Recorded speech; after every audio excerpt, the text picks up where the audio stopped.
Fala pessoal, bom dia, boa tarde ou boa noite, dependendo da hora que você estiver assistindo essa aula. Eu sou o Lucas Padilha, sou médico de família pela USP de Ribeirão Preto, sou um dos professores da Preventiva aqui da MEDEM e vou falar sobre a casinha então. A gente vai conversar um pouquinho sobre a Preventiva na USP Ribeirão. USP Ribeirão, a gente tem bastante propriedade para falar, não apenas por eu ter feito lá, mas porque a gente já tem quase 500 aprovações nos últimos anos na instituição, 40% dos aprovados do último processo seletivo foram alunos da MEDEM. Então, com essa propriedade, com esse domínio, a gente pode ter aqui para você um direcionamento para como cai a preventiva naquela região, naquela prova específica ali, mas principalmente, né, trazer o que a gente acha que pode aparecer também algumas coisas na prova desse ano. Perfeito?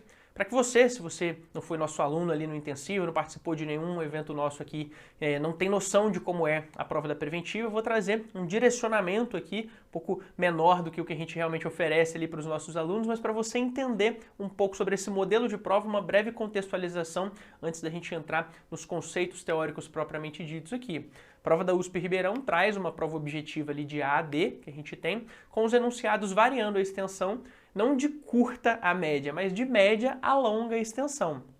Porque é uma prova na parte da preventiva predominantemente clínica. Então vai ter um enunciado com um caso clínico grande parte das vezes ali para você tirar as suas informações e estabelecer muitas vezes a melhor conduta para aqueles pacientes. Eu digo isso como melhor conduta para aqueles pacientes porque a prova reflete o departamento de medicina social que a gente tem na USP Ribeirão. Reflete a rotina do profissional da medicina de família e comunidade. E isso reflete como é a agenda daquele profissional ao longo da semana dele. Atendimentos de clínica médica, atendimentos pediátricos ali e atendimentos de GO. Então isso se reflete na sua prova. O enunciado traz o caso clínico ali e vai te cobrar qual é a conduta. E aqui, pessoal, posso quase que garantir para vocês aqui, se não houver mudança e a prova da USP Ribeirão é uma prova muito consistente em relação ao que é cobrado, não significa que a prova é repetitiva, mas ela tem uma identidade muito forte, ela passa longe de ser repetitiva. Por quê? Porque os casos clínicos não são repetitivos, né? O quadro dos pacientes que a gente atende a cada dia ali varia bastante. Então, isso também se reflete na prova e é uma banca que faz muito bem feita aquela prova ali. E aí, a gente tem uma prova sem pegadinha, questões com pouca decoreba, com bastante raciocínio clínico ali e com pouquíssimas anulações, porque são questões, de fato, muito bem feitas. E você precisa estar preparado, você precisa estar preparado para quando for fazer a prova de preventiva na USP Ribeirão, e dependendo da ordem que eles colocarem, né, mas tradicionalmente no último ano, por exemplo, já foi a primeira especialidade ali, você precisa ter a preparação para interpretação de imagens. É uma prova que cobra muitas imagens. 25% das questões dos últimos 5 anos foram questões de imagens. Sejam questões com gráficos para interpretação, que são de fato ali muito presentes a interpretar mortalidade, por exemplo, na região ali, gráficos e tabelas para você interpretar. Então essas tabelas também trazem ali dados para você fazer, por exemplo, cálculos baseado no que tem ali naquelas tabelas e casos clínicos, né? No último ano a gente teve, por exemplo, o resultado de um exame ginecológico para você estabelecer a conduta ali para paciente, os gráficos, né, de mortalidade que a gente já teve gráfico inclusive para você identificar qual era o valor preditivo positivo e qual era o valor preditivo negativo de acordo com a variação daqueles números, de acordo com a prevalência. Então, uma banca muito criativa e de fato ali muito qualificada para preparar excelentes questões. E justamente por causa disso, nos últimos 5 anos, a gente só teve 2 questões de preventiva anuladas. Então, de fato, a gente tem um departamento aqui muito preocupado com a qualidade da prova, com a qualidade do candidato que vai selecionar ali, e isso se reflete também, né, como eu disse para vocês, pela característica do departamento, que é essencialmente formado ali por médicos e médicas de família e comunidade, também com o representante da infectologia ali, o que traz pra gente qual é a pegada principal da prova de preventiva na USP Ribeirão. Muita atenção primária à saúde e também doenças de uma maneira geral que aparecem ali como epidemias, pandemias ou endemias. Claro, essa análise também muito enviesada nos últimos 5 anos pela pandemia que a gente teve. Não à toa a gente tem esse cardápio aqui como os principais componentes ali, os focos que mais aparecem na prova de preventiva da USP Ribeirão nos últimos anos. Em primeiro lugar, atenção primária, em segundo lugar, atenção primária, em terceiro lugar, atenção primária, porque de fato aparece muito ali. E aí eu não vou ser repetitivo, né, pessoal? Se estiver caindo clínica médica na atenção primária, os assuntos vocês viram na clínica médica ali, né? Hipertensão, diabetes, né, doenças crônicas de uma maneira geral.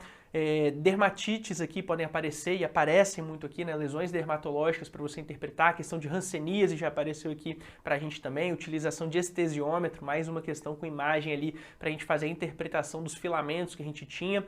Nessa situação aqui, pode aparecer também na parte da GO, né? A interpretação que vocês já tiveram na GO.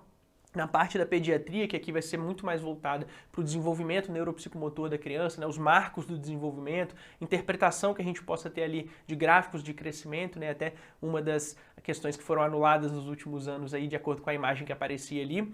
Então isso já apareceu em cada uma dessas grandes áreas. Eu vou trazer um pouco mais da parte da preventiva aqui, né, para essa parte aqui, para além dos atendimentos, para além da parte clínica da GO e da pediatria, quero trazer para você os atributos da atenção primária à saúde de uma maneira geral, né? Então, a gente tem ali na prova da USP Ribeirão uma preferência, a estrela ali de fato é, como atributo nuclear, o acesso ou o primeiro contato, né? Acesso de primeiro contato, apareceu na prova de 2024 ali também, era a resposta da nossa questão inclusive, mas eu quero mostrar de forma conceitual para você, dentro desse modelo de prova, como que isso pode aparecer. Porque o que a gente vai ter geralmente é a seguinte questão. Eu vou ter um caso clínico, como eu falei para vocês, um raciocínio e uma resposta. Então eu preciso entender não apenas o conceito, mas como isso pode aparecer em uma questão. E quando eu falo dos atributos nucleares aqui da atenção primária à saúde, eu tenho acesso ao primeiro contato aqui, né, dependendo de como tiver escrito, acesso de primeiro contato também pode aparecer, coordenação do cuidado, longitudinalidade e integralidade. E quando aparecer em prova o acesso ao primeiro contato, ele pode aparecer com como esse usuário daquele serviço de saúde consegue acessar esse sistema, já que a APS ela é a porta de entrada preferencial para essa rede de atenção à saúde, que o Decreto 7.508 nos coloca ali, que é a forma de organização do Sistema Único de Saúde, que tem na atenção primária à saúde, a sua ordenadora preferencial, ela precisa ser essa porta de entrada. E aí o acesso ele quantifica quão aberta essa porta está. Tem vaga para esse paciente? Como é a marcação de consulta? Como é o modelo de agenda daquela unidade? Então eu tenho uma agenda vertical, horizontal, acesso avançado, diferentes tipos de organização da agenda, que a gente possa ter ali uma organização do sistema para que ele seja acessível para a população. Perfeito? Então, se a minha população não pode entrar no Sistema Único de Saúde, agendando, por exemplo, uma consulta direta com gastro, com cardio, ele precisa passar ali pela atenção primária à saúde, quão acessível está sendo essa atenção primária à saúde para essa população, para esse usuário. Perfeito? Quando a gente fala de coordenação do cuidado, a gente está falando de como essa informação sobre o paciente, mas como funciona aquela organização das informações dentro desse sistema. Seja para o sistema como um todo, através, por exemplo, dos prontuários eletrônicos da organização, mas também para aquele serviço ali, para aquele atendimento que está sendo realizado. Como eu organizo a informação daquele paciente, por exemplo, dentro do meu prontuário. Eu colocar ali, através do método do SWAP, né, de forma subjetiva, objetiva, fazer aquela análise, aquela avaliação, para depois ter um plano para aquele paciente, eu estou organizando ali, estou fazendo uma coordenação do cuidado, do fluxo, não só do usuário no sistema como um todo, mas das informações daquele usuário dentro daquele sistema também. Eu tenho a longitudinalidade, que é um outro atributo nuclear, que está relacionado aqui à forma continuada e ao longo do tempo que aquele usuário recebe o cuidado da atenção primária à saúde.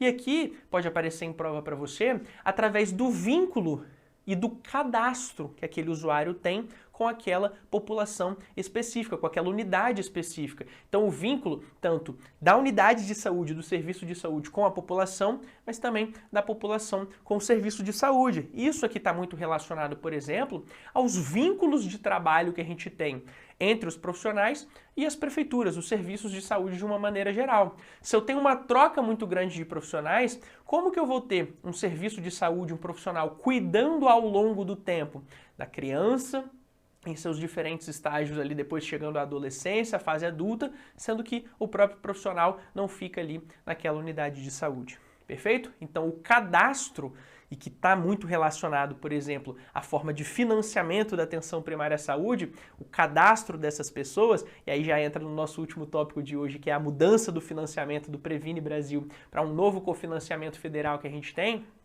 justamente vai entrar aqui também na longitudinalidade. Perfeito? Pode aparecer aqui um enunciado muito grande falando do profissional que tem um vínculo muito bom ali com aquela população. A população gosta muito daquele profissional porque ao longo do tempo sempre foi ele que atendeu e cuidou, sempre foi ela que atendeu e cuidou. Opa, estou falando de longitudinalidade aqui. Perfeito? E quando eu falo de integralidade, eu estou falando nesse caso aqui da integralidade enquanto atributo nuclear da atenção primária à saúde, eu estou falando de visualizar o indivíduo de forma integral ali, aquela famigerada análise biopsicossocial ali. E quando eu entendo tudo aquilo que aquele indivíduo tem e tudo aquilo que aqueles indivíduos têm e necessitam, quando eu conheço as características da minha população, eu posso oferecer para a minha população um serviço mais adequado para ela, porque eu sei quais são as necessidades daquela população.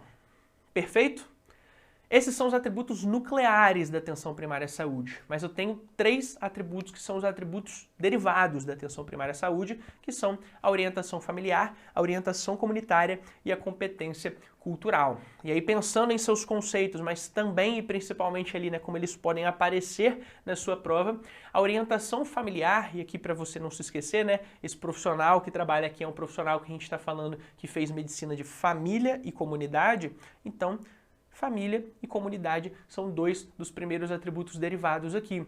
Levar em consideração o contexto familiar no qual esse paciente está inserido na hora de fazer essa avaliação, e aí eu tenho ferramentas de abordagem familiar, genograma e ecomapa sendo os principais aqui, mas eu também tenho que levar em consideração o contexto no qual esse paciente está inserido em relação à comunidade.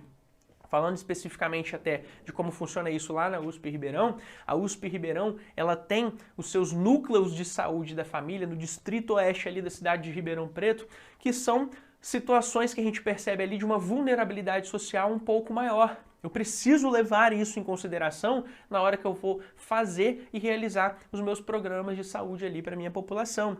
Perfeito? Então, entender contexto populacional entra aqui como orientação comunitária. E competência cultural é entender não só esse contexto, mas como funciona aquela população.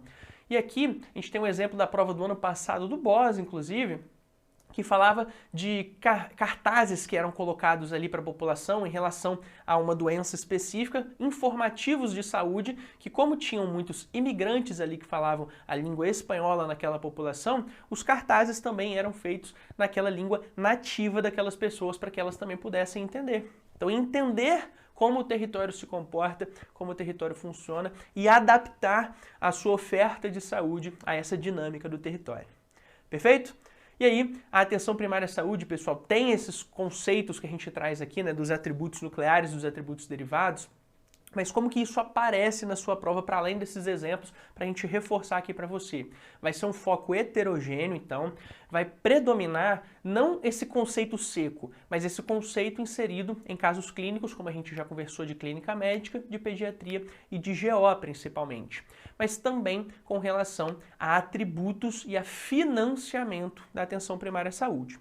Sobre os atributos que eu coloquei aqui para vocês, eles podem aparecer principalmente como acesso ao primeiro contato, se você tiver que dar um destaque para algum deles. Sobre as ferramentas do médico e da médica de família e comunidade ali, eu queria dar um destaque de fato para aquela orientação familiar que eu falei ali para vocês, para as ferramentas de abordagem comunitária e familiar.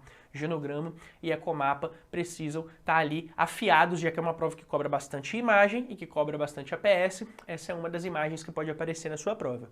Perfeito? E quando a gente fala de problemas comuns na APS que podem aparecer ali nesses casos clínicos, quase que via de regra aparece ali na sua prova para você analisar. Risco cardiovascular ali de algum participante ali daquela unidade de saúde, algum paciente, e avaliar uma conduta que você precise traçar, que pode ser relacionado à prescrição ou não de estatinas, por exemplo, mas a gente também tem casos de obesidade na infância que a gente precisa de fazer essa avaliação, ou de desenvolvimento neuropsicomotor também, atraso na fala, já apareceu em prova também. Perfeito? Prova que a gente já teve aí da USP Ribeirão. o secretário municipal de saúde, prova do último ano. O secretário municipal de saúde de um município de médio porte fez uma apresentação na reunião de comissão intergestores regional sobre o aplicativo Saúde em Suas Mãos, que será implantado em todas as unidades de atenção primária à saúde de sua cidade, para que os usuários possam agendar as suas consultas de caso novo e de retorno pelo celular. Nossa, excelente! E quem não tem celular? E quem não consegue fazer esse acesso? Opa! O usuário também poderá realizar o cancelamento de sua consulta e novo agendamento caso haja necessidade. O gestor da saúde relatou que houve um grande investimento financeiro nessa estratégia digital, que na visão da gestão irá facilitar a vida dos usuários da PS. A saúde está em suas mãos. Você consegue agora acessar os serviços de saúde de forma digital. Então, por mais que tenha essa problematização que precisa ser levada em consideração que eu trouxe aqui, né? E quem não tem acesso, quem não tem ali um smartphone, quem não tem acesso à internet, vai conseguir marcar ainda? Então, na perspectiva aqui, não só do governo, né, que oferece esse programa de saúde, mas na perspectiva do usuário, quando eu tenho aqui a implantação desse recurso tecnológico, eu estou falando aqui que ele tem uma relação mais íntima com qual atributo da atenção primária à saúde. E aqui, pessoal, de forma bem direta pra gente, né? Eu estou trazendo aqui um serviço mais acessível. Então, eu estou mexendo ali com o primeiro contato e com a atenção ao primeiro contato, que foi como esse acesso ao primeiro contato foi nomeado aqui pela USP Ribeirão na prova do último ano. Perfeito? Então aqui, pessoal, como eu disse para vocês, não é decoreba. Saber aqui os atributos é fundamental, mas se você não souber interpretar a situação e como esse atributo será cobrado, isso não vai te adiantar de nada na hora que você estiver fazendo a sua prova. Perfeito? Com isso a gente fecha essa contextualização da atenção primária à saúde e eu queria entrar no nosso segundo tópico aqui, que é justamente aquele tópico da infecto ali que eu trouxe para vocês, né, das endemias, epidemias e pandemias, claro, num contexto de atenção primária à saúde também, mas para dar destaque para a dengue, pessoal. Então, os boletins epidemiológicos, eles quase que sempre estão presentes nas provas de residência, as atualizações que a gente tem em relação a uma doença específica, não o comportamento que aquela doença teve no último ano, ou nos últimos anos, a depender da data ali do boletim epidemiológico. E no boletim epidemiológico mais recente que a gente tem em relação à dengue, e de acordo com o que aconteceu em relação à dengue no Brasil no último ano, a gente precisa falar sobre isso, porque isso vai aparecer nas provas de residência e é uma aposta de que apareça também na prova de residência da USP Ribeirão. Por quê?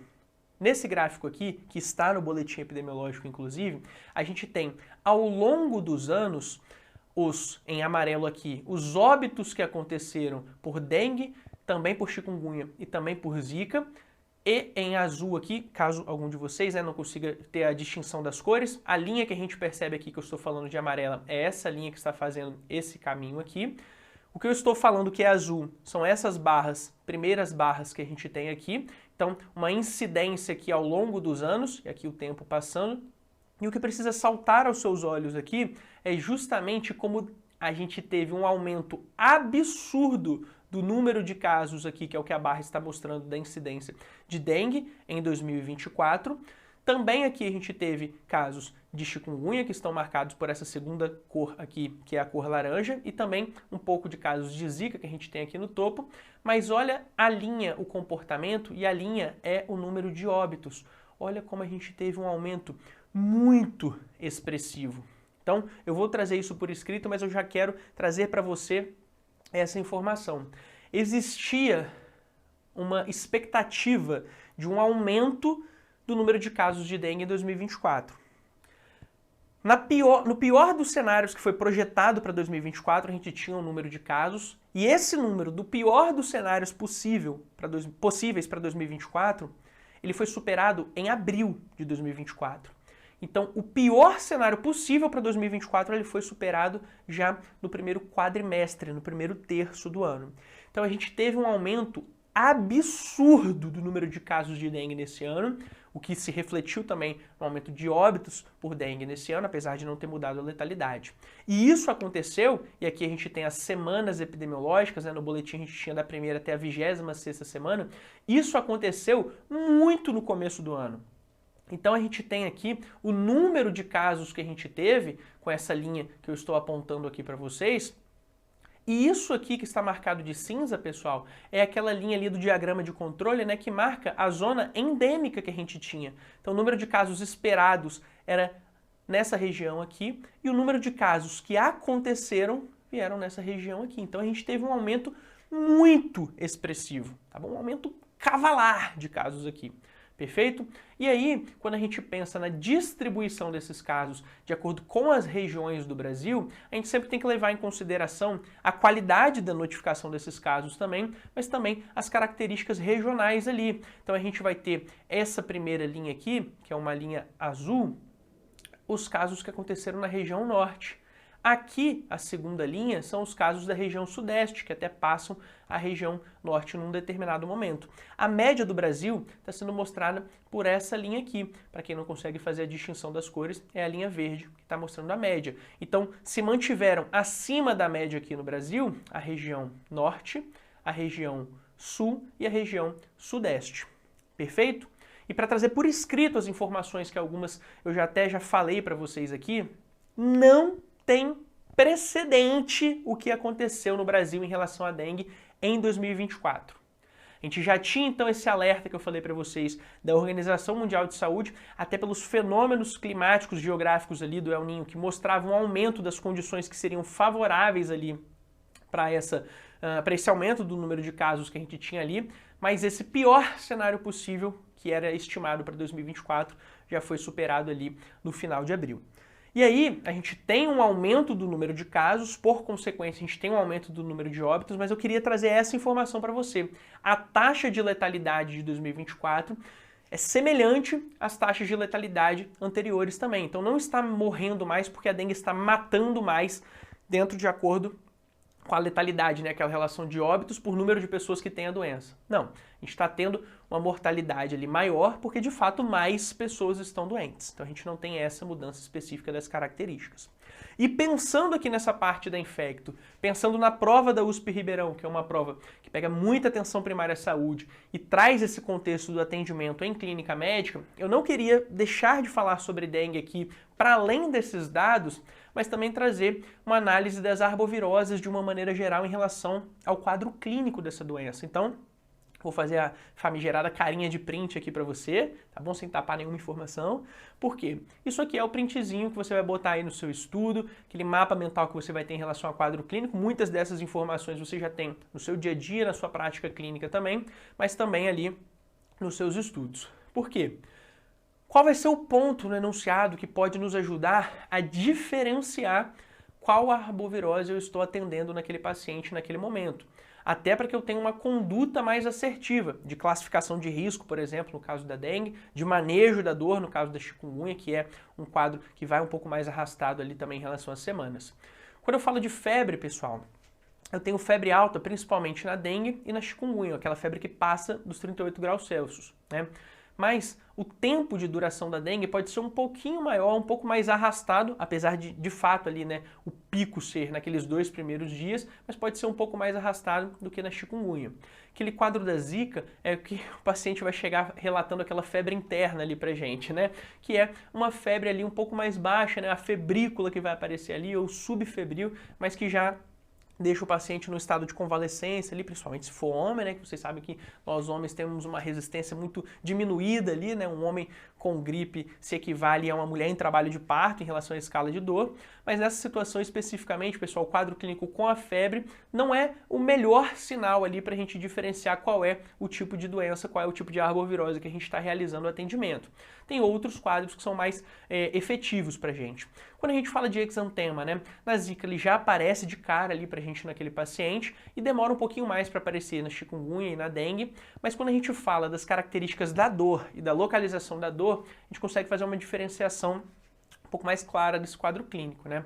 A gente vai ter a mialgia, né, aquela dor muscular generalizada, aquela indisposição mais intensa na dengue do que na Zika e na chikungunya. Em compensação, a artralgia, ela é a assinatura da chikungunya. Tanto em relação à intensidade, a frequência com que acontece, mas também em relação à intensidade dessa dor.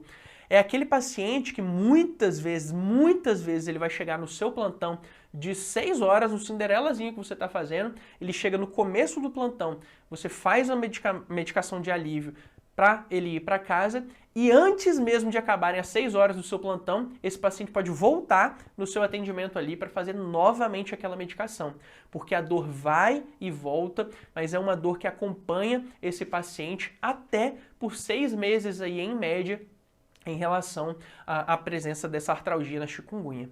Perfeito? Então, de fato, é uma doença, inclusive, limitante quando a gente pensa em efetividade que ela tem de impacto ali, né, no mercado de trabalho de uma maneira geral, porque pacientes adultos jovens com essa doença chegam a ter a sua capacidade laboral comprometida, sim, pelas características da artralgia. Perfeito? Então a chikungunya tem essa característica um pouco mais forte. Claro, também tem artralgia na dengue e na chikungunya, desculpa, mas com edema de articulação é mais frequente em zika e chikungunya, com uma dor mais forte, sem dúvida, no paciente da chikungunya. Perfeito?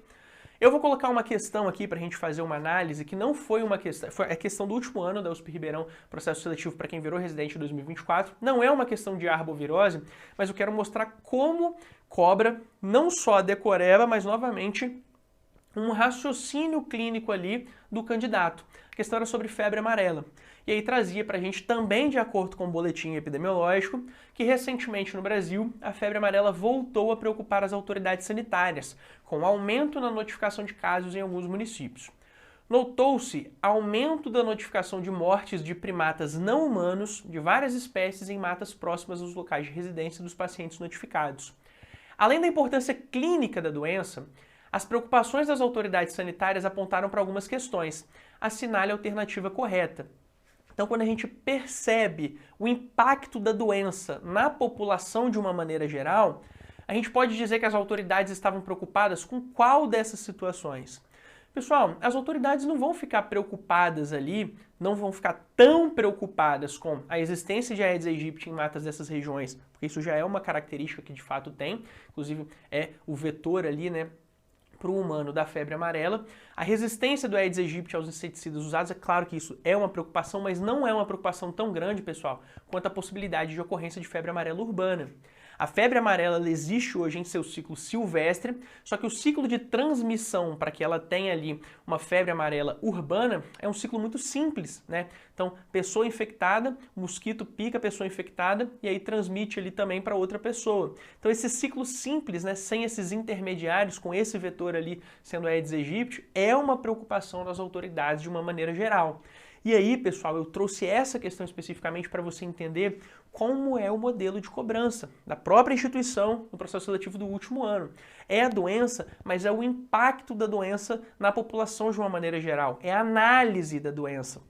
Por isso eu trouxe esse impacto que teve nesse ano, porque não tem precedente o que aconteceu em relação à dengue no Brasil com o que aconteceu em 2024 em comparação aos últimos anos. Perfeito? E agora a gente conversa sobre o último tópico, aqui um tópico que vai vir com um pouquinho de decoreba, não tem jeito, mas um tópico que tem um cheirinho de USP Ribeirão, pessoal. Por quê? Porque fala sobre APS e fala sobre financiamento dessa atenção primária à saúde. E repetidamente nos últimos anos esse é um tema que aparece na cobrança e é como apareceu inclusive no último ano, com um gráfico de investimento ali de cada município e pergunta se ofereceu de fato o investimento de acordo com o que tinha que oferecer, se foi acima, se foi abaixo, se está adequado, se não está adequado. Então o financiamento da atenção primária à saúde já vem sendo tema ali dos últimos anos da prova de preventiva da USP de Ribeirão Preto e a gente teve uma atualização em abril desse ano. A atualização, pessoal, está relacionada ao cofinanciamento federal da atenção primária à saúde. Eu não consigo te explicar isso sem dar uma contextualização. Então, de 2023 ali para 2024, né, a gente teve mudanças ali nesse financiamento e essa mudança especificamente, pessoal, ela é uma consolidação da forma de pensar do governo em relação à atenção primária à saúde. E como a gente teve mudança de governo, esse governo quer imprimir a digital dele do que ele pensa em relação à saúde, também em relação à educação, também em relação a várias outras coisas. Mas isso mostra uma mudança em relação ao programa anterior, que era do governo anterior.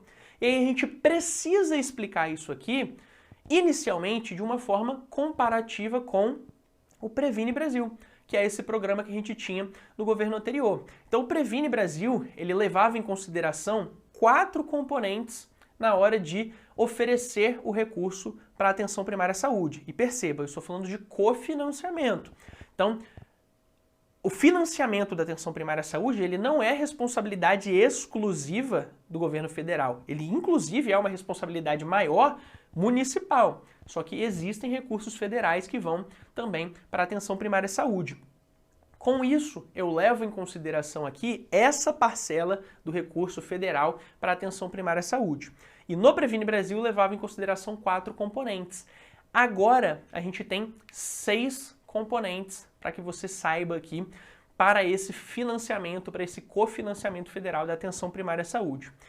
Mas para além, pessoal, do componente em si, da decoreba em si, apesar de esse assunto já ter caído de forma decorada em anos anteriores, eu vou até te mostrar a questão que eu selecionei para a gente conversar aqui.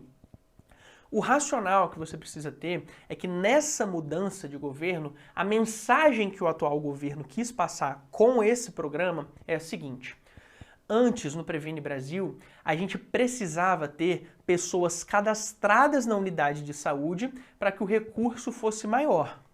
Eu concordo que realmente essas pessoas têm que estar cadastradas, mas o outro programa, ele colocava muitas pessoas cadastradas e não oferecia um serviço de qualidade para essa população. Não sou eu que estou dizendo isso, tá bom, pessoal? Essa é a indireta que foi dada com esse novo cofinanciamento federal da atenção primária à saúde.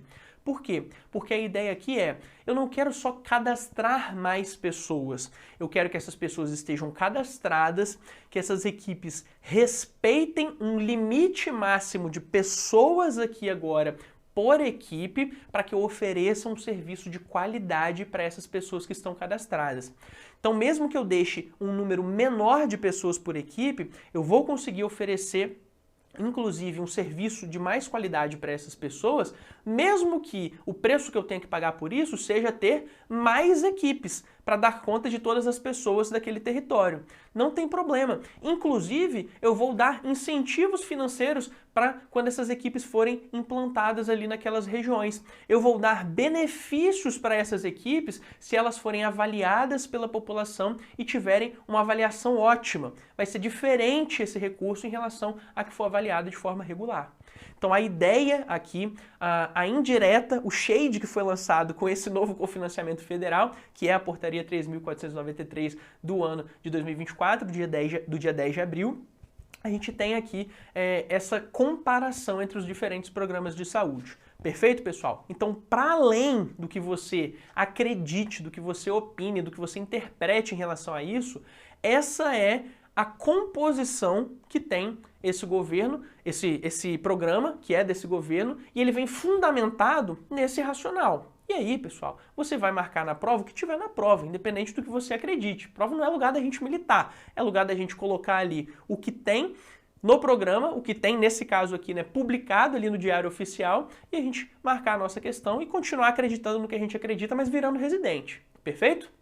E aí, esses 6 componentes que eu quero trazer aqui para você são, vou trazer ele seco aqui inicialmente e depois destrinchar cada um deles, e aí a gente faz uma questão e encerra o nosso papo por hoje. Primeiro, um componente fixo de transferência de recursos para manutenção das equipes de saúde da família e das equipes de atenção primária e também, como eu tinha te dito antes, um recurso para implantação de equipes de saúde da família, de equipes de atenção primária, de equipes de saúde bucal. Se tem alguém que é protagonista também desse novo cofinanciamento federal, é a equipe de saúde bucal, que virou um componente depois por si só aqui com bastante atenção, e as equipes multiprofissionais, as e-multi aí, que já eram uma atualização que a gente tinha ali, como uma forma que a gente tinha ali de equiparação ao NASF que a gente teve ali também. Perfeito? Segundo ponto aqui, segundo componente pra gente, o componente de vínculo e acompanhamento territorial. Vou explicar melhor, mas basicamente, quanto mais bem acompanhados eles forem ali, mais recursos vão receber. Componente de qualidade das equipes de saúde da família, das equipes de atenção primária, de saúde básica e também das equipes multidisciplinares que a gente tem ali.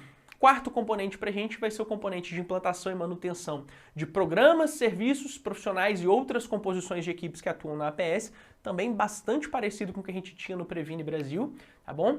Um componente para atenção à saúde bucal, como eu disse para vocês, virou aqui um componente isolado por si só, e o nosso sexto componente, um componente per capita com base populacional ali para atenção primária à saúde. Então, para explicar um pouquinho melhor para vocês cada um dos componentes, o primeiro dos componentes está aqui. E aí eu vou dividir os municípios, na hora de transferir esse recurso, em 4 estratos, de acordo com o índice de vulnerabilidade social. O índice de vulnerabilidade social ele vai de 0 a 1, quanto maior, pior. Tá bom? Então, quanto mais vulnerável um município é, pior para aquele município. Então, em cada um desses estratos, pessoal, quem for mais vulnerável vai receber mais recurso. E eu visualizo essa questão caindo na sua prova como equidade. Quem vai receber mais? Quem precisa mais. Quanto mais vulnerável um município for, mais recurso ele vai receber, seja na equipe de saúde da família, na equipe de atenção primária que tem carga horária de 30 horas e na equipe de atenção primária que tem carga horária de 20 horas semanais também.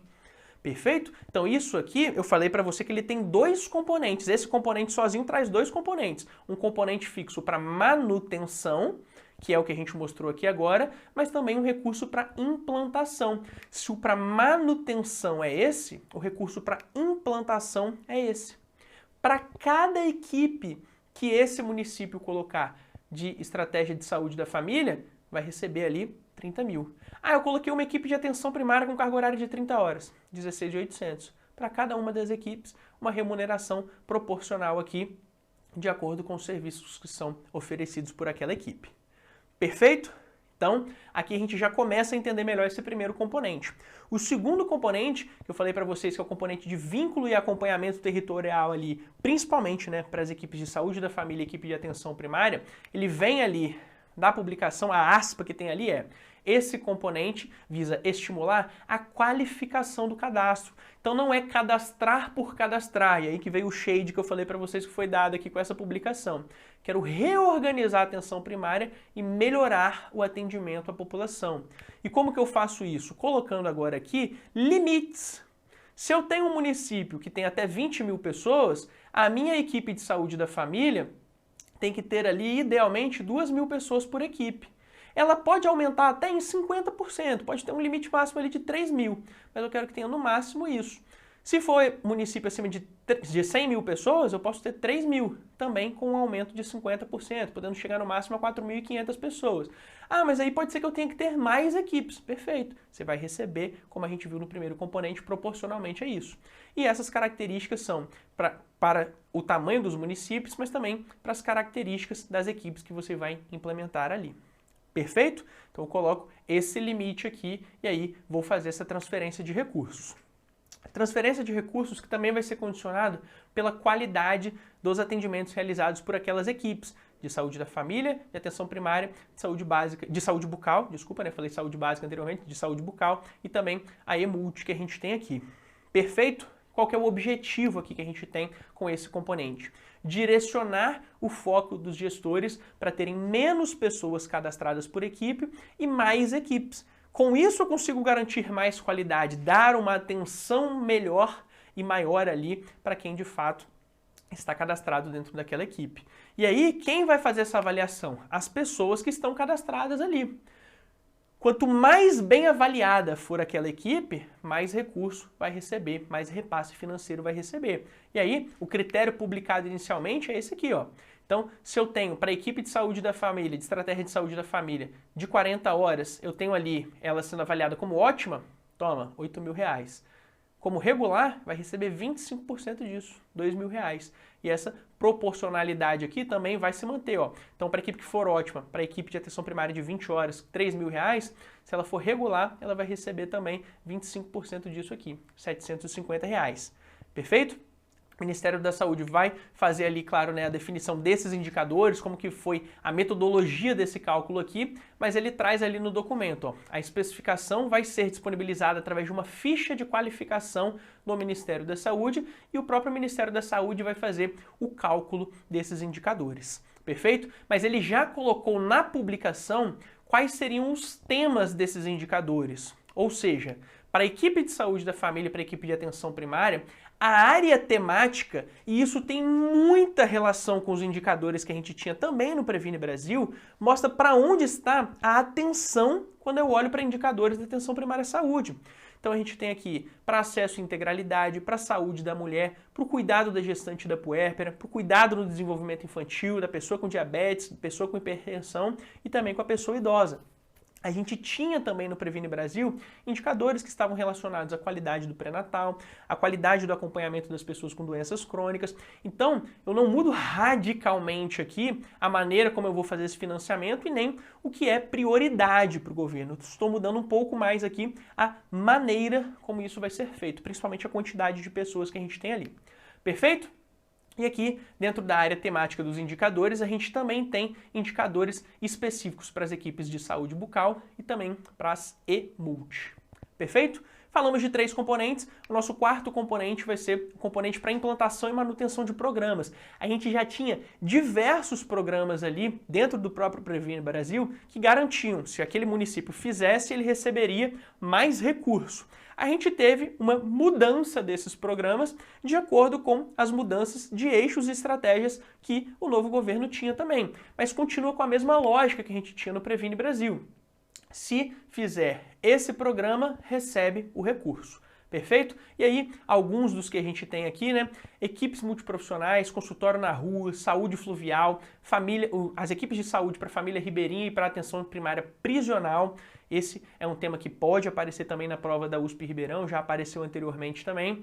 E alguns outros programas que a gente tem aqui que vão garantir mais recurso para aqueles municípios. O PSE, o PSE, né, dependendo da sua região ali, o Programa Saúde na Escola é muito forte no Distrito Oeste lá da USP Ribeirão, também pode aparecer para você ali na prova. Os 2 últimos componentes desse novo cofinanciamento federal são componente para atenção à saúde bucal, um exclusivo para a saúde bucal, perfeito? Então a gente tem aqui uma complementação com custos aqui, né, de estruturas específicas para a saúde bucal, que a gente tem nesse 5º componente. E o 6º componente, a gente já tinha um equivalente também no Previne Brasil, que é um componente per capita populacional. E como que está essa definição ali que a gente tem no próprio documento? Ele é um incentivo financeiro que vai ser repassado pelo Fundo Nacional de Saúde aos fundos municipais de saúde, também do Distrito Federal, que se comporta às vezes como município e às vezes como estado na legislação, nesse caso como município aqui, para custear as ações da APS. E aqui a gente tem um cálculo baseado na estimativa populacional. Pessoal, bastante parecido com o que a gente tinha ali com o PAB, quando a gente fala ali, né, com um produto que era para atenção básica ali de acordo com o tamanho populacional, e também com o que o próprio Previne Brasil também já fazia. O 4º componente do Previne Brasil era exatamente esse aqui.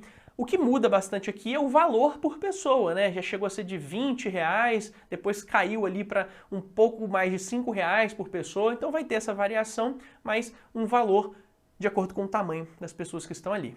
E aí, eu trouxe uma questão de Previne Brasil, que já apareceu na prova da USP Ribeirão, para você entender que conhecer esses componentes é importante, por isso eu trouxe eles aqui para vocês.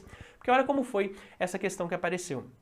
Na reunião da Comissão Intergestores Regional, durante a discussão sobre o programa Previne Brasil, os secretários de saúde foram estimulados a implantar em seus municípios programas de residência médica em medicina da família e comunidade e de residência multiprofissional em saúde na atenção primária à saúde, confirmando o compromisso da gestão pública com a formação de profissionais para atuação no Sistema Único de Saúde. E também porque esses programas garantiam um recurso a mais dentro do repasse do Previne Brasil. Os gestores foram informados que aqueles que implantassem os programas receberiam financiamento federal para o custeio dessa atividade, como a gente fez o destaque aqui. E aí, a pergunta era, a implantação de programas de residência, de acordo com o programa Previne Brasil, refere-se a que componente do financiamento da atenção primária à saúde.